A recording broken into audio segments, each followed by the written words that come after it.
السلام عليكم، نتمنى تكونوا بألف خير. اليوم غادي نشارك معكم واحد العصير اللي كيجي خطير بزاف. الا عندكم تفاحه وبيترافه ضروري تجربوا هذا العصير، غادي ينفعكم شهر رمضان وكذلك لكاع الايام. كيجي بحال العصير هكا الجاهز ولا المعلب، في المذاق ديالو كيجي لذيذ بزاف. كيجي فيه هكا واحد المذاق ديال داناب، غادي يعجب الاطفال ديالكم وكذلك حتى نتوما غادي يعجبكم. والاهم انه صحي 100%، ما فيش السكر وما فيش الفلو. وهذا العصير صحي هكا كيصفي البشره وكذلك هكا كيصفي الجسم السموم، يعني تخليوه عندكم دائما هكا كعاده تستعملوه. عصير بسيط وفي نفس الوقت كيجي لذيذ بزاف ويخرج واحد الكميه كبيره. اما بالنسبه للمكونات راه غادي نستعمل هنا واحد الحبه ديال البيتراف، وكذلك غادي نستعمل واحد الحبه ديال ديال التفاح. وكيبقى الا بغيتو هكا تضاعفوا الكميه ممكن. انا غادي نستعمل معكم انا غير حبه من هكا حبه من الحاجه. عندي هنا واحد البيترافه غادي نقشرها.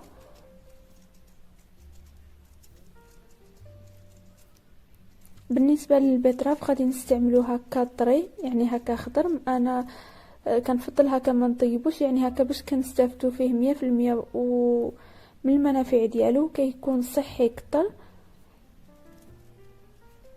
غير كنقشروها نغسلوها مزيان مزيان وغادي نقشروها، وحتى كيعطينا واحد اللون اللي زوين بزاف لهذا العصير. كيخلي حتى الاطفال يشربوا داك اللون وداك المذاق اللي غادي يعطيكم. وهنا كذلك غادي نجيب واحد التفاحه وغادي نقشرها حتى هي بنفس الطريقه.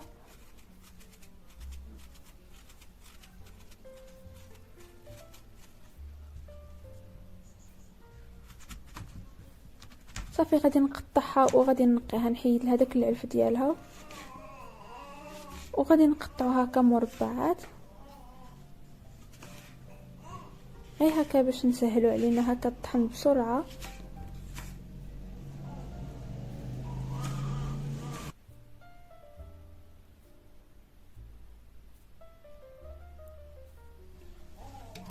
وهنا غادي نديرو هكا في الخلاط داك التفاح وغادي نحطوه على جنب.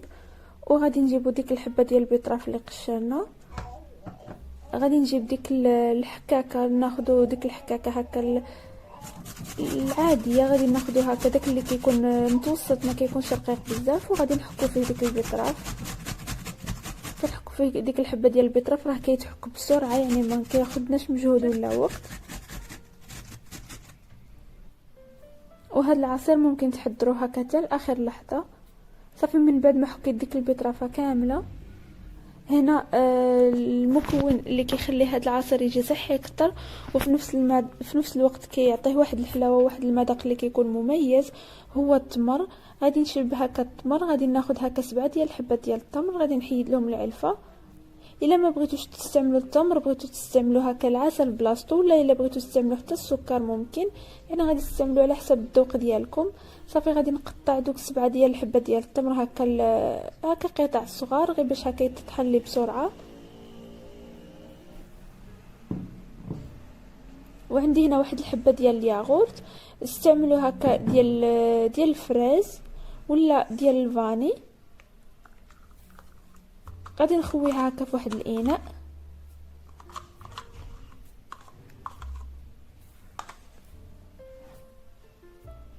غادي نزيد لها في الاول داك البيتراف اللي كيكون مطحون،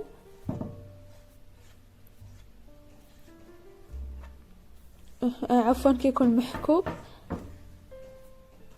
ولا بغيتو تزيدوا هكا الكميه ديال البيتراف ممكن. هاد الكميه اللي درت راه كتعطينا واحد الكميه كبيره كما غادي تشوفوا في التالي، وكيجي هكا المذاق متوازن. وعندي هنا 7 ديال الحبه ديال التمر، وكنضيف لها هكا واحد السكر ديال الفاني.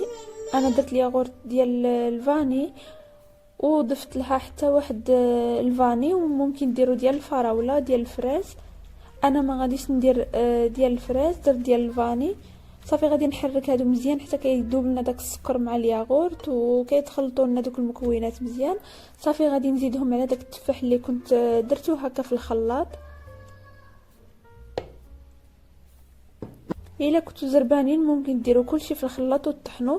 هنا هاد الاضافه اختياريه. عندي هنا بعض الحبات ديال الفريز اللي يكونوا هكا مجمدين، كيخليو العصير يجي خاتر وكيضيفوا له هكا واحد المذاق. الا ما درتوش الفريز، الياغورت اللي غادي تستعملوا يكون ديال الفريز باش كيخلي لكم داك المذاق ديال الفريز في هاد العصير.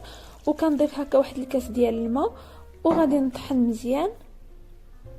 الا استعملتوا الفريز من الاحسن هكا يكون مجمد، راه كيخلي هذا العصير يجي خاتر. وصافي غادي نطحن، كنطحنهم مزيان باش كيتطحن حتى داك التمر مزيان مع المكونات. صافي هذا هو القوام ديالو كما كتشوفوا، راه كيجي خاتر بزاف في الاول. غادي نجيب هنا واحد الصفايه، غادي نخوي داك العصير وغادي نصفيه. الا ما بغيتوش تصفيوه ممكن هكا من كتصفيوه راه كيجي بحال داك العصير المعلب ولا الجاهز، غادي يعجب حتى الاطفال بزاف.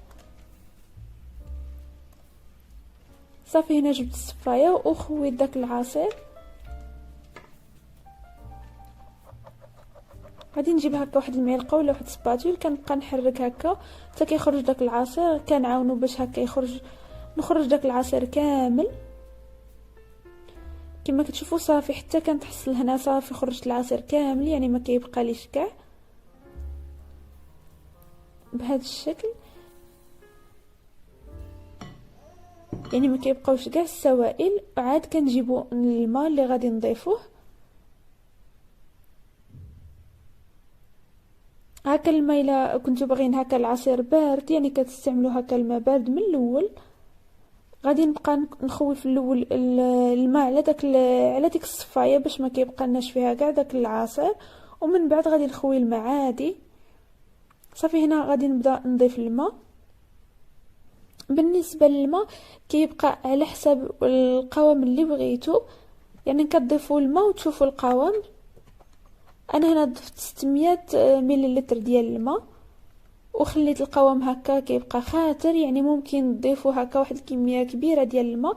انا راه هاد الكميه ديال العصير خرجت لي دوك الجوج قراعي، يعني الا بغيتو راه غادي تزيدوا الكميه ديال الماء، ولا الا بغيتو خاتر بزاف غادي تضيفوا هكا هاد الكميه اللي ضفت انا ديال الماء. صافي غادي نخويه معكم تشوفوا كيفاش كيجي. راه كيجي القوام ديالو خاتر وكيجي المذاق ديالو لذيذ بزاف بزاف. ما كيجيش باننا ما استعملناش فيه السكر، يعني كيجي حلو وكيجي لذيذ. وفي نفس الوقت هكا كتستافدوا كاع من الفواكه ولا من الاخر من الفواكه اللي استعملتو، يعني هكا بلا سكر كتستافدوا منهم حسن. وكذلك حتى بلا حليب، يعني كما كنعرفوا العصير ديال الماء كيكون افضل من العصير اللي كنستعملوا فيه الحليب. هكا كتقدموه للعائله ديالكم وانتم مرتاحين، يعني فيه اللذة وكذلك كيكون صحي 100%. نتمنى هاد الوصفه ديال اليوم تنال الاعجاب ديالكم وتجربوها هكا تبقاو تستعملوا هاد العصير في رمضان وفي كاع الايام. وشكرا لكم.